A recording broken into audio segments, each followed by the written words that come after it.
Hello everyone, it is Erin Floto, and today we are here filming our March plan with me. So I am setting up the bare bones of my March setup, including this cover page.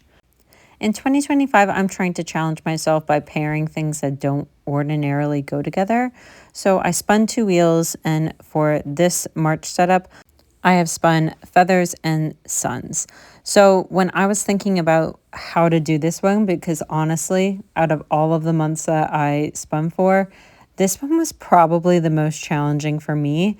So I decided to go with like this Rapunzel-y type of theme because Rapunzel is very boho in my mind. So I did this like sun motif that is very familiar with the Rapunzel theme. And then I did feathers with a boho theme inside of it because, again, boho and Rapunzel kind of go in my brain. So that's the direction that I started to go with. So for the cover page, I loved February so much with those waterfall tabs that I decided to do that for March as well. I promise I won't be doing that in April. I'm very anti samey, especially because in 2024 everything was the same, and so it drove me insane. So I really wanted to vary things up from month to month in 2025, and again I wanted to do very much a doodly type of design in 2025. Not only did I do the waterfall tabs like I did in February, but I also did cutouts like I did in February. Basically, I put the shape into the Cricut design space, and then I use colored paper that I already have. You can use construction paper. I use my Archer and Olive colored notepads, and then you cut out these shapes from the paper. Things have been a little bit harder lately because newborn and work and everything that's happening in the world. So I decided that I am going to take time to do the doodles as I wanted to do, but I'm also going to make things a little bit easier by doing some of these cutouts because that takes up a lot of space. It's something that I don't really have to color, and I think it still looks really good. So that is my cover page for March, and now I'm going to work on the waterfall tabs. So what I've done here is I've printed out the designs on sticker paper, and I have made them different sizes to go with the different cutouts. And I am just going ahead and putting the sticker paper down and then cutting to size. This is really, really easy to do. You don't actually need washi tape to do these waterfall tabs. You can just print it out and glue it in. And I think it looks amazing, but maybe I'm just tooting my own horn here. Next, I am moving on to the master task list. Usually I like having my calendar right after my cover page, but that's not really feasible with how I do my cover pages in my bullet journal because I like to use the shapes. So that's all I have room for really, was doing the master task list. For the habit tracker, I am going back to what I did for January. I do want to continually switch this up.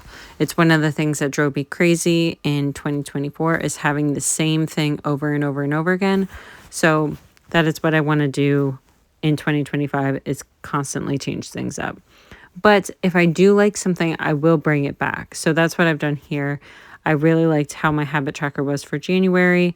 So I have the habit tracker on the top, and then on the bottom, I have the key and I have the space where I can put the totals for the year. I am not going to mess up like I did in January, and I will be doing that cascading color effect. So of course, that means that I can't have anything that is, oh, if it's under 5K steps, then it's this color. If it's over, then it's this color. So everything will just be marking in if it was done.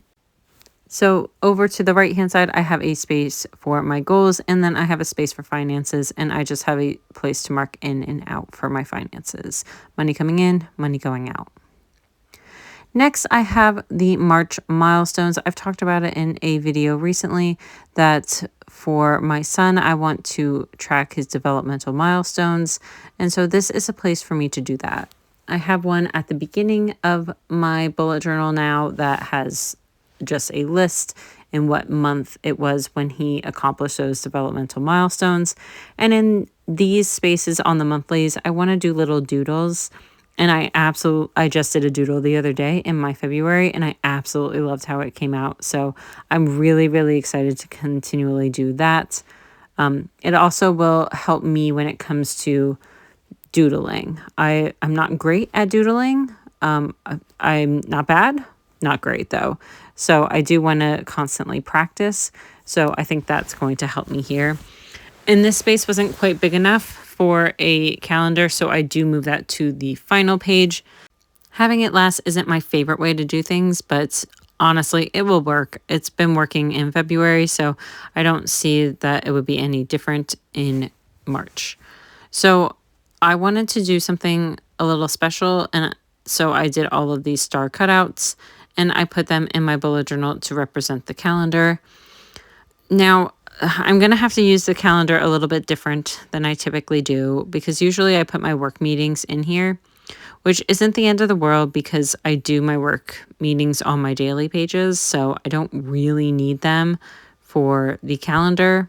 The calendar is usually a tool for me to see what day is what day of the week and what is going on that day. So I think it's okay that I don't have my work calendar, and I will just be putting like specific events for this one.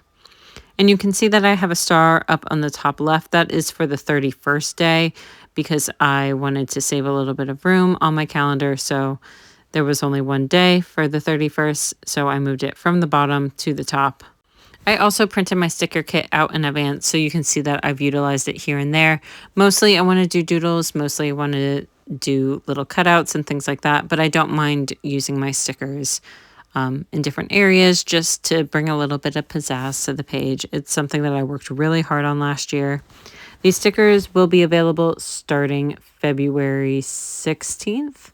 So if you are interested in the digital subscription, you can get the digital version and then print and cut yourself for your bullet journal, or you can use them in a digital bullet journal format or in your GoodNotes application.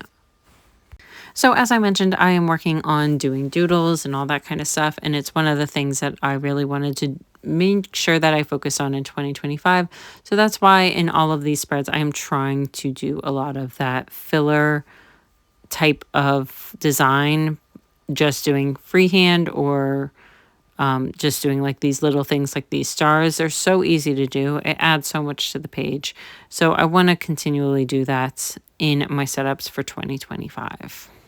And honestly, for me, it elevates the page a little bit more. I'm not saying there's anything wrong with not having it, but it's a nice way to practice, and I think it looks really good.